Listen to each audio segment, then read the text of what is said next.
Bonne journée les pirates, j'espère que vous allez bien parce que moi ça va bien. J'espère que vous avez retrouvé toute votre tendresse, hein, puisque c'est la formation de cette semaine. Vous allez pouvoir retrouver la tendresse de votre conjointe grâce à cette formation. Je sais que la tendresse vous manque, je sais que les câlins, etc. Donc vous avez des choses à faire pour pouvoir récupérer cette tendresse. Et c'est l'objet de cette formation cette semaine. Allez-y, lâchez-vous. Vous êtes ensemble depuis 5, 10, 15, 20 ans et tout d'un coup, votre conjoint vous a dit que c'était fini, peut-être qu'il ne vous aimait plus, etc., qu'il ne reviendrait pas. Et vous, ça vous avait fait très mal. Vous avez fait des interdits, vous avez été peut-être mal conseillé par des mauvais coachs, vous avez fait des silences radio, malheureusement, vous avez fait des lettres magiques, malheureusement, vous avez fait des films Moi je te suis, votre conjoint s'est éloigné encore plus, et heureusement, vous êtes tombé sur cette bande de pirates, la team, la famille des pirates. Vous avez fait les formations et vous avez mis tout ça en application. Et aujourd'hui, vous êtes sur le retour avec votre conjoint. Aujourd'hui, je voudrais vous parler du sommeil. Je vous avais fait une formation complète sur le sommeil. Je vous rappelle que le catalogue des 140 formations est disponible aujourd'hui sur ce descriptif de ce podcast, de cette vidéo. Juste sous la vidéo, vous cliquez et vous avez le catalogue des 130 ou 140 formations. Aujourd'hui, aujourd'hui, je vais vous parler du sommeil. Je vous ai fait une formation complète sur le sommeil parce que quand vous êtes en crise existentielle, quand votre conjoint est en crise existentielle aussi, les deux d'ailleurs ont des problèmes de sommeil. Et donc, ce qui m'intéresse, c'est vous aujourd'hui. Et évidemment, apprendre à bien dormir est important. Alors aujourd'hui, je voudrais travailler avec vous sur une nouveauté, entre guillemets, sur un progrès des neurosciences qui nous explique que les dormeurs peuvent répondre précisément à des stimuli verbaux par des expressions faciales à presque toutes les stades du sommeil, y compris ceux considérés sans conscience. Jusqu'à maintenant, on croyait que quand on dormait, on était dans un monde à part, et finalement, aujourd'hui, on s'aperçoit que même dans des phases très importantes du sommeil, on entend. D'ailleurs, quand vous faites des neurohypnoses, à la neurohypnose, des fichiers que je vous mets dans chaque formation, des fichiers différents pour chaque formation, avec de la musique, avec des ondes binaurales qui calment votre cerveau et une voix subliminale, la mienne, que vous entendez très peu ou à peine. Eh bien, ça marche parce que vous avez des fenêtres de stimuli, hein, quand on vous stimule, vous réagissez. Donc, une accélération de l'activité cérébrale et des indicateurs cognitifs, hein, nous montrent que nous avons des fenêtres de connexion pendant ces réactions. Cette nouvelle découverte remet en question la vision du sommeil comme déconnecté du monde externe, et c'est pour ça que vous êtes fatigué quand votre conjoint vous saoule, quand vous êtes en mode survie, parce que vous avez finalement une communication standardisée, hein, qui fait que comment dirais-je, vous êtes même en train de dormir, vous êtes en train de penser à votre conjoint en crise, et très souvent, des personnes en coaching me disent: «J'ai l'impression de ne pas avoir dormi depuis 3 semaines». Donc comprendre les mécanismes du sommeil améliore le mécanisme du sommeil même, en vous permettant d'être beaucoup plus solide pendant toute la crise de couple. Plus vous allez mettre en application la formation sur le sommeil, mieux vous allez dormir, mieux vous serez. Donc les neurosciences nous montrent que le sommeil est une fonction vitale du cerveau qui permet de réguler de nombreux processus physiologiques et cognitifs. Le sommeil, évidemment, correspond à une baisse de l'état de conscience qui sépare finalement deux périodes d'éveil. Il est caractérisé par une perte de la vigilance, une diminution du tonus musculaire et une conservation partielle de la perception sensitive, hein. C'est ce que nous sommes en train de parler aujourd'hui, nous découvrons aujourd'hui. Et finalement, ce sommeil est essentiel pour la concentration, la mémoire et même la santé émotionnelle. Donc c'est pour ça que si vous n'arrivez pas à dormir correctement, si vous n'avez pas fait la formation sur le sommeil, eh bien vous êtes vite fatigué émotionnellement, et vous créez des interdits. C'est pareil pour votre conjoint en crise qui a un sommeil très aléatoire et donc problème de concentration, de mémoire et notamment de mémoire de travail. Donc quand vous êtes en manque de sommeil, suite à la crise de votre conjoint, vous avez du mal à vous concentrer et vous avez du mal à réagir rapidement lorsque c'est nécessaire. Donc quand votre conjoint vous taquine, vous teste, bien souvent vous ne réagissez pas ou vous réagissez mal. Idem, comme si vous étiez très fatigué, vous réagisserez mal au volant de votre véhicule. Le manque de sommeil peut avoir autant d'impact sur vos performances qu'une drogue ou qu'un abus d'alcool, hein. C'est pour ça que vous êtes un peu anesthésié au départ. et quand vous voyez votre conjoint, vous êtes bloqué. Donc, beaucoup d'arguments aujourd'hui suggèrent que, outre que le manque de sommeil augmente aussi le risque de développer des problèmes de santé, de diabète, de troubles cardiovasculaires, des accidents vasculaires, de la dépression, de l'obésité, des infections. Enfin, vous voyez pourquoi votre conjoint en fin de crise est totalement épuisé. C'est parce que son sommeil n'a pas fait son effet. Aujourd'hui, en neurosciences, les chercheurs ont accompli au cours des dernières années des progrès considérables dans la compréhension de certains mécanismes cérébraux qui contrôlent les états de veille et de sommeil. Aujourd'hui, nous savons en science admettre que le sommeil se compose de plusieurs stades différents. La chorégraphie d'une nuit de sommeil est faite d'une combinaison de ces différents stades grâce à des mécanismes complexes de transition entre l'état de veille et de sommeil. Et quand vous vous réveillez, effectivement, vous avez l'impression de ne pas avoir commencé votre nuit de sommeil, et pourtant, ça fait plusieurs heures que vous dormez. C'est ce sommeil que l'on dit réparateur, qui finalement finira par nous réparer plus tard, quand nous aurons rétabli finalement cet état de veille et de sommeil. Donc les stades de sommeil vont de pair avec des régulations circadiennes d'hormones, de température corporelle et d'autres fonctions. Et dans la formation, évidemment, je vous parle de bien gérer ces rythmes-là, de vous endormir à la bonne heure pour pouvoir récupérer. Donc, au fur et à mesure de l'avancée dans la connaissance du sommeil, on commence à comprendre pourquoi les personnes en crise existentielle se terminent épuisées, parce qu'il y a plein de maladies auto-immunes, parce que le corps s'use au fur et à mesure. Et vous, si vous n'avez pas effectivement suffisamment de sommeil, eh bien, vous risquez d'avoir des problèmes de santé assez importants. En tout cas, votre conjoint saura, lui, de son côté, que il n'est pas bien dans sa vie. Eh bien, c'est souvent lié à quelque chose qui ressemble à un manque de sommeil, à un stress post-traumatique, et tout ça fera que effectivement, ça va être compliqué pour votre conjoint. Donc, au cours des dernières années, on a accompli évidemment beaucoup de progrès. Et une fois que l'on a compris comment fonctionnaient les différents rythmes autour du sommeil, eh bien, on peut améliorer ces moments difficiles de notre vie. Donc, la vision du sommeil est complètement aujourd'hui déconnectée des anciennes idées qu'on avait. À l'époque, on croyait que le cerveau était vraiment dans un mode interne pendant le sommeil. Aujourd'hui, on sait qu'une communication standardisée avec les dormeurs approfondisse petit à petit notre compréhension des processus cognitifs pendant le sommeil, et comprendre les mécanismes du sommeil améliore les mécanismes, évidemment, et bien sûr, on est de plus en plus solide dans notre phase de couple.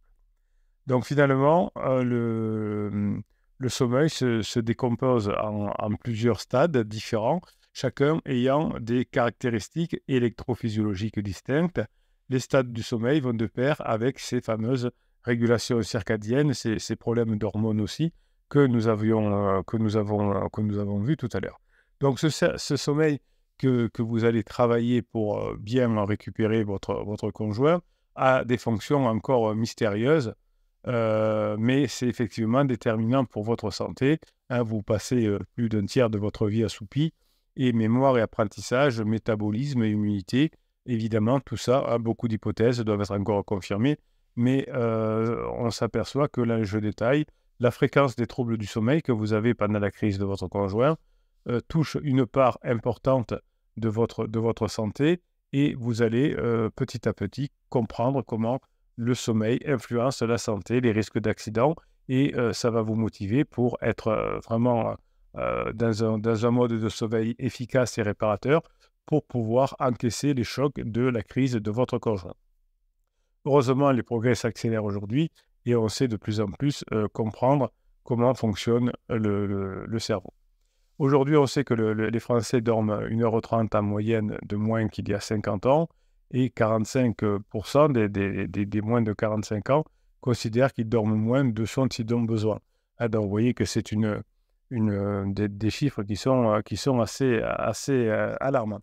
Donc, le sommeil correspond finalement à une baisse de l'état de conscience qui sépare deux modes d'éveil, et il est caractérisé par une perte de vigilance et une diminution de ce tonus musculaire. Vous avez pendant le sommeil une succession de 3 à 6 cycles successifs de 60 à 120 minutes chacun. Donc c'est pour ça qu'il y a des personnes qui dorment plus que d'autres. Donc vous avez une alternance de sommeil lent et de sommeil paradoxal, chacun étant lié à une activité différente, hein. Par exemple, sur le tracé d'un électroencéphalogramme, les ondes électriques qui parcourent le cerveau témoignent d'une activité neuronale avec un aspect différent pendant les différentes phases du sommeil. Par exemple, lors de la phase d'éveil, elles sont courtes et fréquentes. Le sommeil lent porte ce nom car il est caractérisé par des ondes lentes. Il a lui-même plusieurs stades, la phase de transition qui dure quelques minutes, séparant la veille et le sommeil, et cette phase numéro 1 est la plus délicate pour vous, qui êtes en crise de couple, parce que vous allez souvent vous réveiller entre la veille et le sommeil. Hein, vous avez votre cerveau qui fait ding, et si je lui disais ça, et si c'était ça, et si elle était avec le pansement, et si elle me mentait, et s'il me mentait, etc.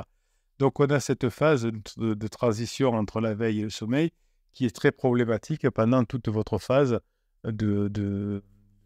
d'endormissement. C'est pour ça que si vous faites une séance de neurohypnose en début de nuit, juste avant, juste au moment où la veille s'éteint, eh bien vous pourrez rentrer plus facilement dans la phase de sommeil puisque je vous ai fait des fichiers de neurohypnose avec des ondes epsilon qui sont très basses et qui vont immédiatement vous transformer en sommeil léger qu'à neurosciences nous appelons le N2.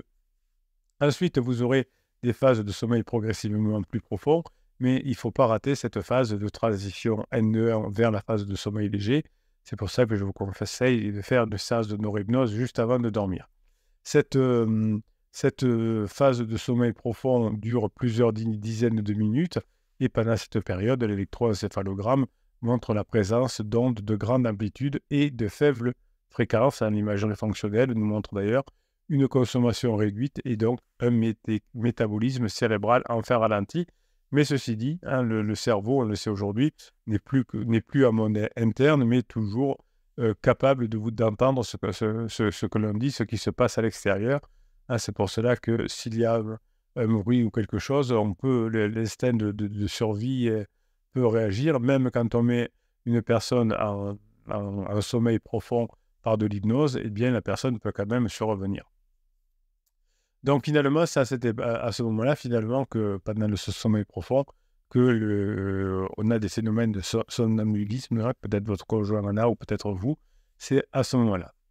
Donc finalement, ensuite, nous avons un sommeil paradoxal qui correspond à une période durant laquelle l'activité cérébrale est proche de celle de la phase d'éveil, hein, ce qu'on appelle une période REM, avec les Rapid Eye Movement, hein, les yeux qui bougent rapidement. Vous avez peut-être vu même des animaux le faire. Et en raison de fréquents mouvements oculaires rapides, sous les paupières fermées, et quand vous faites quand vous faites ça y est, j'ai perdu le nom, de l'EMDR, donc des exercices avec des mouvements oculaires, vous avez ce phénomène de REM, c'est le moment où finalement on va enregistrer, on va engrammer tout ce qu'on a appris dans la journée et on va élaguer ce dont on n'a pas besoin. Donc finalement, durant cette phase, en dehors de quelques mouvements des extrémités, là, on ne peut pas bouger. Donc si vous vous mettez en état de neurohypnose et que vous faites des mouvements de MDR, eh bien, vous êtes beaucoup plus précis que si vous ne faites pas que vous faites de MDR sans être en neurohypnose. Donc ça, c'est très important à comprendre. Le neurohypnose plus le MDR permet véritablement d'engrammer des informations, c'est-à-dire qu'il y a des informations, par exemple le choc traumatique, votre conjoint qui vous dit je t'aime plus, eh bien va ne jamais être enregistré et il va vous faire souffrir pendant très longtemps, sauf si vous faites ce combo neurohypnose plus EMDR. Donc le sommeil paradoxal est propice au rêve, hein, donc c'est-à-dire qu'il va regrouper les rêves les plus intenses et c'est dont on peut garder le souvenir une fois éveillé, hein, c'est-à-dire que si vous vous réveillez juste après un rêve intense, vous allez vous en souvenir. Et des rêves, évidemment, interviennent aussi au cours du sommeil léger, c'est-à-dire au tout début, et c'est là que ce sont des rêves beaucoup moins intenses, mais on peut avoir l'impression d'être dans ce qu'on appelle les rêves lucides, et les rêveurs lucides ne sont pas des rêveurs lucides au moment du sommeil paradoxal, mais au moment du sommeil léger. Hein, c'est au moment de l'endormissement qu'on arrive à avoir ces rêves lucides. Et comme on est entre la veille et l'endormissement au sommeil léger, on peut programmer finalement son rêve en disant « je voudrais rêver de ça, de ça et de ça ». Donc plutôt amusez-vous à programmer des rêves lucides agréables où vous êtes en train de faire des choses positives avec votre conjoint. Ça vous redonnera un coup de morale et ça va booster votre cerveau à vouloir atteindre ce rêve. Donc les rêveurs lucides finalement sont dans cette partie entre la veille finalement et le sommeil léger. Donc si vous décidez de faire un rêve X ou Y avec votre époux, votre épouse, eh bien vous mettez en séance de neurohypnose, vous pensez à ce rêve et vous allez passer de la neurohypnose à l'endormissement. Donc si vous faites cette séance avant de vous endormir et que vous êtes fatigué, vous pourrez avoir cette expérience de rêveur lucide qui va vous aider à avoir le moral, à créer de la dopamine, etc. Donc vous voyez qu'aujourd'hui en séance, on explique des choses comme que l'on ne s'était pas expliqué pendant des années. Cette histoire de rêve lucide, c'était pas élucidé. Certaines personnes disaient qu'ils faisaient des rêves lucides, avaient des protocoles, d'autres disaient que c'était des charlatans. Aujourd'hui, on sait, hein, et vous pouvez même facilement créer ces rêves lucides avec une séance de neurohypnose juste avant de vous endormir et en programmant votre rêve lucide. Et vous verrez que entre la neurohypnose et le sommeil, vous aurez cette fonction de rêve lucide qui peut être très importante hein, pour motiver votre cerveau à réagir. Donc, à mesure que l'on vieillit, le cerveau devient finalement minoritaire au niveau du sommeil, du sommeil lent. Le sommeil lent est plus profond durant la croissance jusqu'à l'âge de 20 ans. Et à mesure que l'on vieillit, le sommeil lent devient minoritaire et laisse sa place à un sommeil plus lent, plus léger. Et c'est pour ça que pendant les crises de la quarantaine, notamment, pendant cette phase où l'on passe de beaucoup de sommeil lent à beaucoup de sommeil léger, eh bien, on est très irritable parce qu'on n'arrive pas à se reposer comme on veut. Donc, le sommeil paradoxal est plus long dans les premières années de la vie et sa durée, en revanche, réduit à l'âge adulte. Donc, votre quantité de sommeil, évidemment, évoluera beaucoup en fonction de, de beaucoup d'états hein, de vous. Est-ce que vous aimez dormir beaucoup? Est-ce que vous aimez au contraire, ou est-ce que vous êtes un lève-tôt, un couche-tard, etc. Les petits dormeurs, comme on dit, présentent des phases de sommeil léger très courtes. Hein, c'est ces personnes-là qui font des rêves lucides. Mais quelle que soit la quantité de sommeil nécessaire à chacun, celle du sommeil profond est relativement constante tant que les durées de sommeil léger et de sommeil paradoxal varient.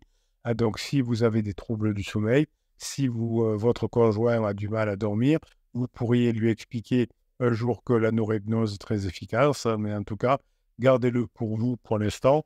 Hein, n'allez pas parler que vous faites des formations, des choses comme ça, c'est pas nécessaire. Restez concentré sur votre neurohypnose et vous verrez que vous pourrez rentrer dans des portes très importantes, très agréables de sommeil, de rêves lucides qui vont finalement faire en sorte que vous reprendrez le moral et ça va vous aider notamment pendant la traversée du désert. Voilà, donc vous retrouvez la formation complète sur sur le sommeil. Vous voyez, c'est passionnant. Apprendre à faire des rêves lucides, c'est passionnant. Avec l'outil de neurohypnose et de l'EMDR, vous allez pouvoir à la fois éliminer vos traumatismes et vous allez pouvoir aussi faire ces rêves lucides qui vont vous permettre de vous donner la grinta et de vous donner aussi la marche à suivre pour récupérer votre conjoint et de programmer votre cerveau pour y arriver. Je vous souhaite la journée que vous méritez, mes pirates azorés. Hein. Toute une journée à penser aux rêves que l'on va faire cette nuit. Et ça, c'est bon. Passez la journée que vous méritez.